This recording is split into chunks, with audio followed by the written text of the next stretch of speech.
takes to get a large group together online without any technical difficulties. Board Game Blitz is sponsored by Gray Fox Games.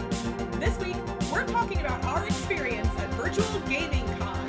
First, we discuss a couple games we've played recently, unlock timeless adventures, and a virtual escape room. Then, we discuss our thoughts about and experiences during Virtual Gaming Con.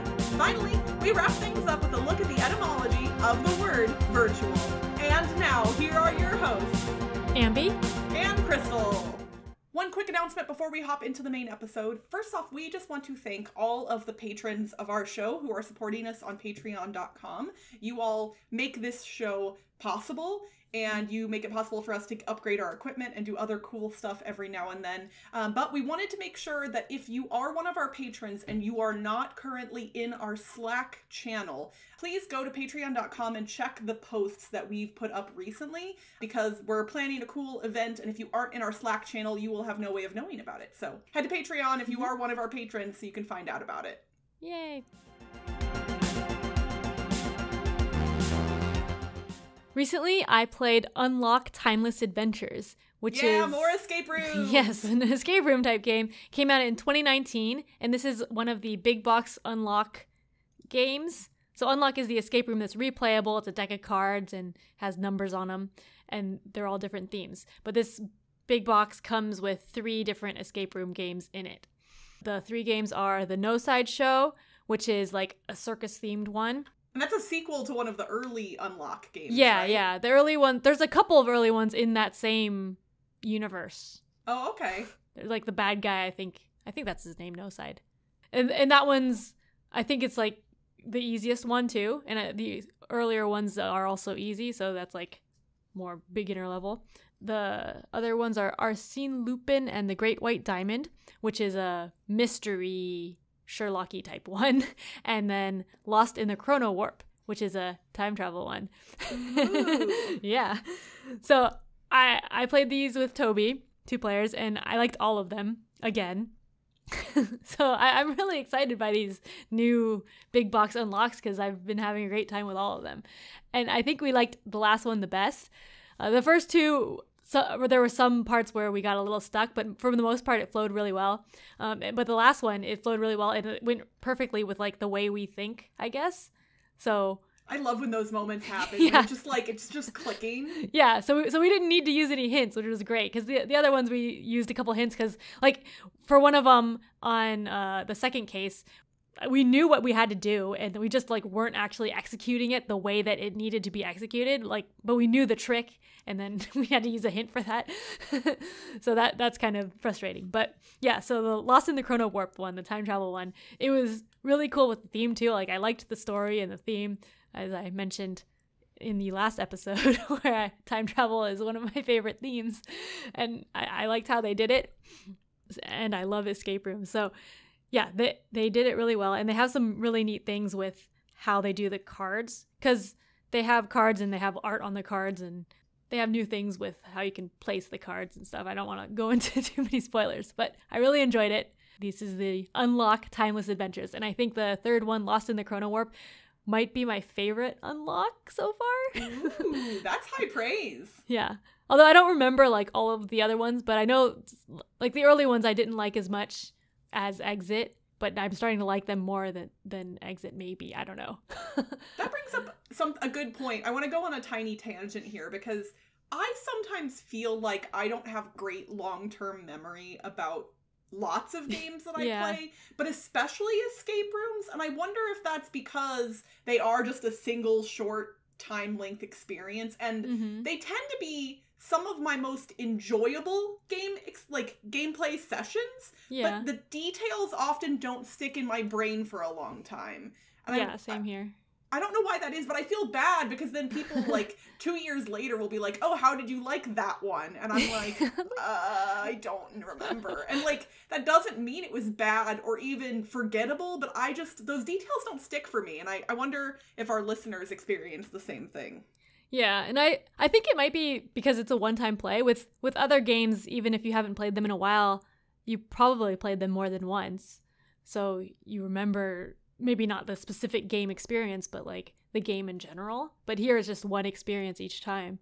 So it's harder, maybe. And I would say that a lot of these escape room games, while they do often have at least some bit of story or narrative to them, sometimes that connection can be a little bit loose. And so then in reality, it is kind of just a series of puzzles. Yeah. And that seems harder to commit to memory. Whereas if the narrative was really strong, I imagine it might be easier to remember. So like if you had, I mean, if a game existed that was like Legacy of Dragonholt, but with puzzle solving too, first off, now that I've said that out loud, that sounds like the best thing ever. I would like that, please. Like a really long narrative experience that was also puzzle solving. That, yeah. And that, I guess, like Sherlock Holmes Consulting Detective, that doesn't seem like the same thing to me, even though, I don't know. I'm going on a tangent for no reason at this point, so I am glad that you liked the Unlock Timeless adventures. Well, in these three, they had pretty good story, I think. Like, the theme worked really well, and it had, like, a flow to it. So, at least the last two, I think, were more memorable for me, too. Okay. Oh, well, we'll see in, like, 2 years. But right. Yeah. But I thought it was good. Very cool. Well, I also played an escape room. Ooh. But mine was a little bit different. I had heard that during the pandemic, some physical escape rooms were making changes to be able to continue operating when they couldn't open their storefront. And I had heard that some of them were doing virtual experiences in their physical spaces. And I was like, well, that sounds really interesting. I wonder how that would work. This weekend, I got to try one. Ooh, so cool. So Conundrum Escape Rooms, which is based in Colorado, has 2 rooms that are set up to do virtual play. The one that I did is called Virtual Hollywood Mystery.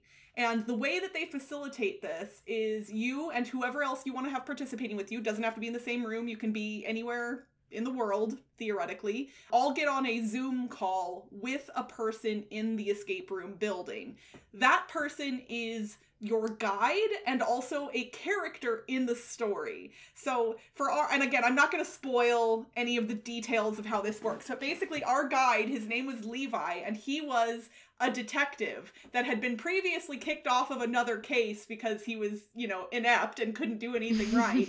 He was wearing like a trench coat and a hat, like he was dressed for his part, and he had a camera with him that he would take around. We went into the physical escape room like you would in a real escape room, and then he would like pan around, show us things, and do basically whatever we told him to, because since he was an inept detective, obviously he wasn't solving anything for us.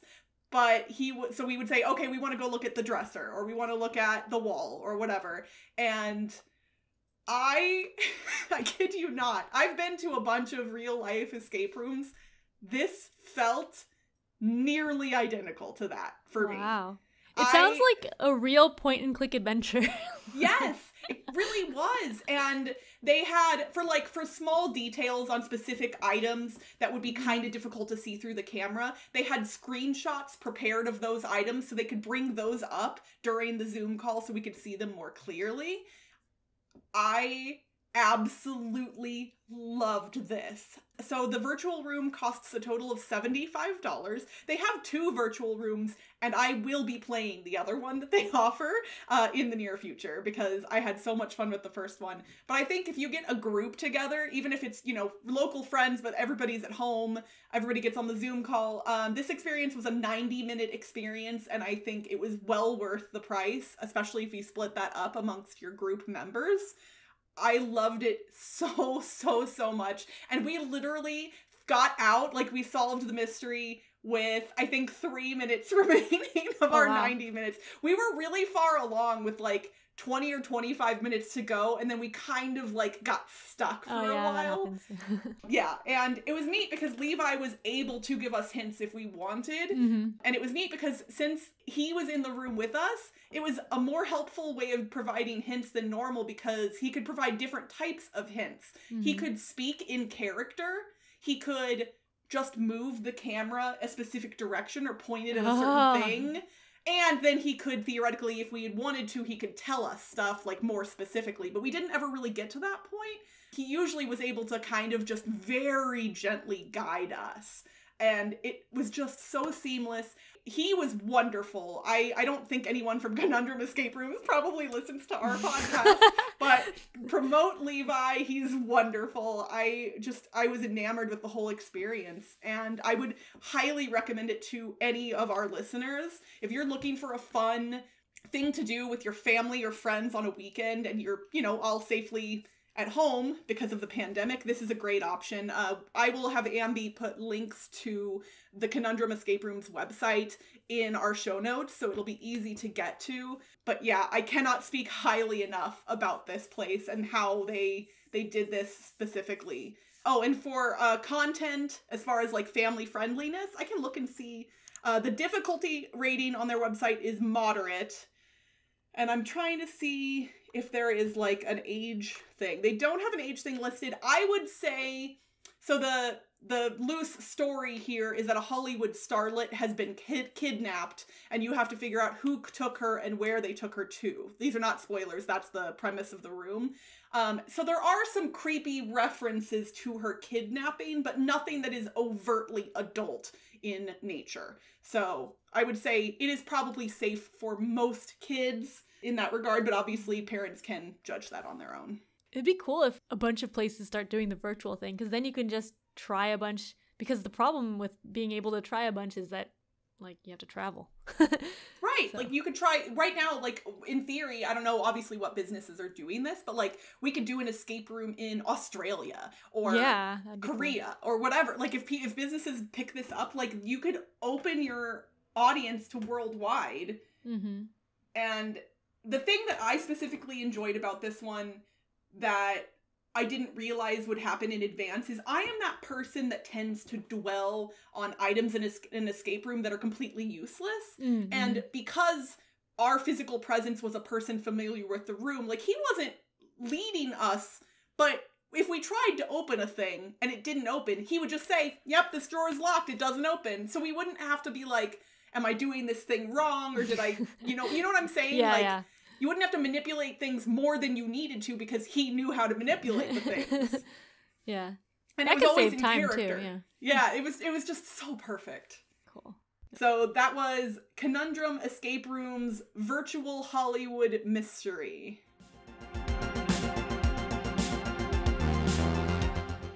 All right, Ambie, as we are recording this, Virtual Gaming Con is in its final day. It is wrapping up.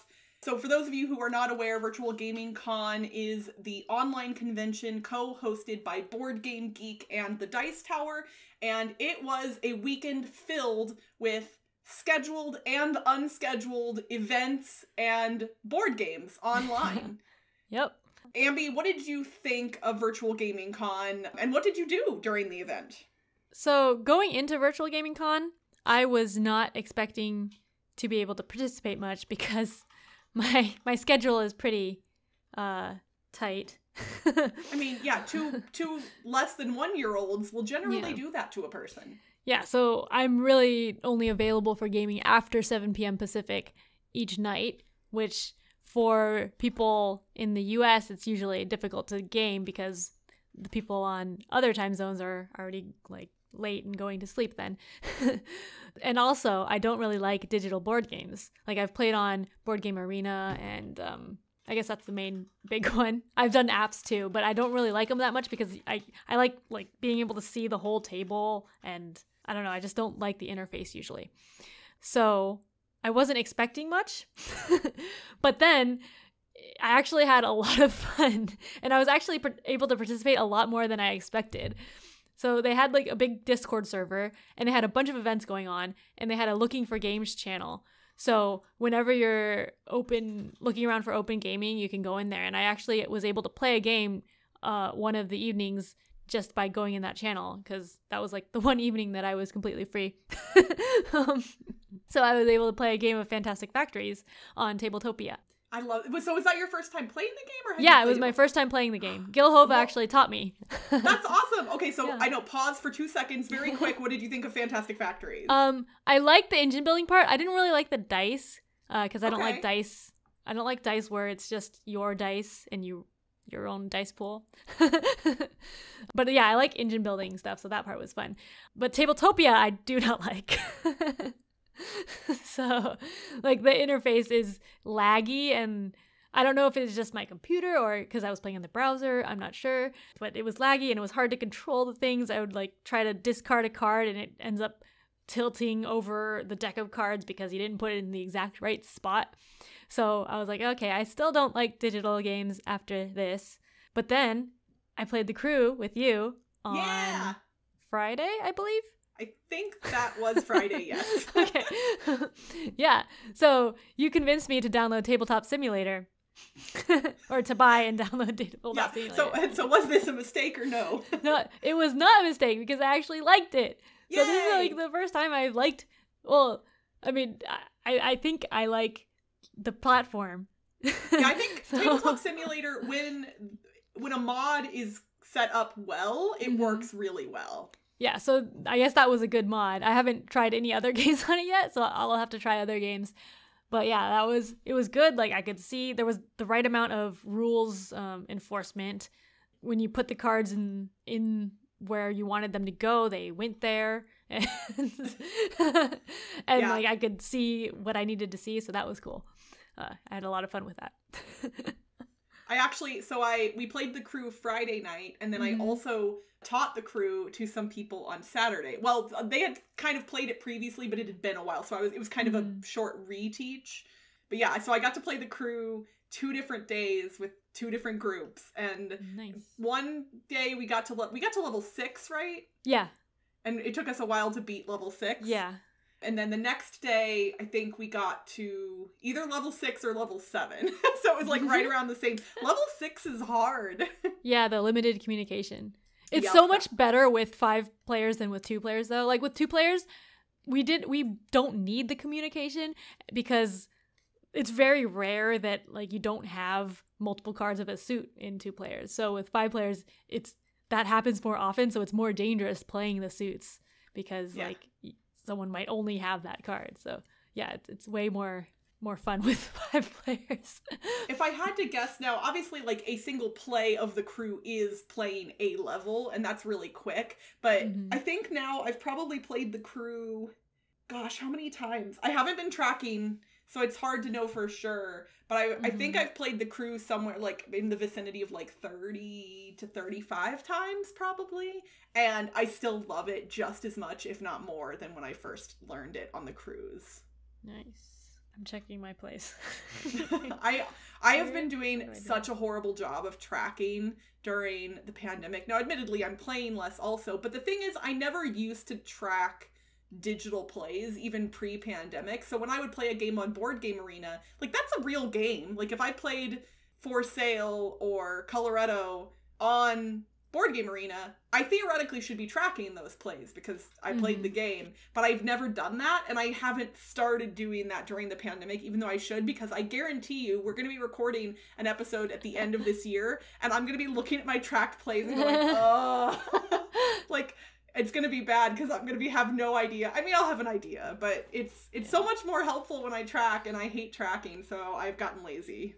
Yeah, I've been tracking my digital plays. I still don't play many digital games, but for this weekend I did, because they're live plays, like live digital plays I tend to track. And especially since we were talking on Discord, it's like, it was more like we were actually playing a game together. Yeah, that makes sense. So it felt more like a board game. That was another thing. Like, it felt like we were playing board games with people, and it was easy to get into board games with other people with the Discord. So that felt kind of like a convention. And it really did, and more so than I expected. Yeah, me too. I have not attended the other virtual conventions that have been happening over the past month or 2, so this is not a point of comparison to those. But in my opinion, the way this virtual convention was run should be a template upon which other virtual conventions are run, or other virtual conventions should look at this and try and take some learnings away from it, because having the Discord server, having the pre-scheduled events in tabletop events, it caters to all different types of gamers, because some people really like to schedule everything in advance and know what they're going to be doing, and other people like me tend to not schedule as much stuff in advance and kind of just want to play it by ear, especially because, like, you know, I get migraines frequently and other stuff like that, and that stuff still affects me whether I'm sitting in my office at home or whether I'm at a convention, and so it's hard for me to commit to certain things because I don't want to end up, you know, like with a migraine in bed and not be able to make it to a scheduled event. So yeah, I kind of wanted to do scheduled events, but then I was like, oh, but what if, like, I can't do it because what if, like, the babies go to sleep later or something? So I was like, yeah, I'm just not gonna do that. So did you play any other games? No, except, well, there was a scavenger hunt thing. Yeah. Run by Nona Knows Games on Instagram and Facebook. She ran a crazy 88 scavenger hunt thing. So there were 88 different tasks that you could do. And you just do as many of them as you want to, and you can be as creative as you want. Like, you get extra points for creativity. But we were doing it for fun. Crystal and I were on a team. Yeah. Yeah. So there were a lot of fun things to do, like taking pictures with board game components, or making something creative out of, like, doing a drawing or a craft. Yeah. I'm making something out of toilet paper. I made a dice tray out of toilet paper and then a dice tower out of the toilet paper tube. That was really cute. I loved that. Yeah, so it was just a lot of fun for, like, when you aren't gaming. And that was great for me because during the day, I don't have enough time to be gaming, and I had, like, little pockets of free time, so I could just do some of that while I had free time. And it was great inspiration for, like, doing creative stuff. Yeah. We definitely didn't get all 88 tasks done, No, but I don't think close. that was ever our goal. No, so. It was just fun. Yeah. So that was really cool of Nona to put together, and I would love to do stuff like that in the future as well. Mm-hmm. So some other games that I played during the convention. So I did teach the crew. Like I said, I played the crew 2 different nights, a whole bunch of times. I played Kingdomino with my friend Amanda, who Amanda Panda is her screen name. She's been on a lot of the Dice Tower streams and stuff like that. She and I played Kingdomino together on Board Game Arena. I tried out the beta Downforce on Board Game Arena, which was really fun. And then I did the virtual escape room with some friends, and Ambie and I hosted a karaoke night. Yeah, that was fun. That was so much fun. Right after the closing ceremonies on Saturday,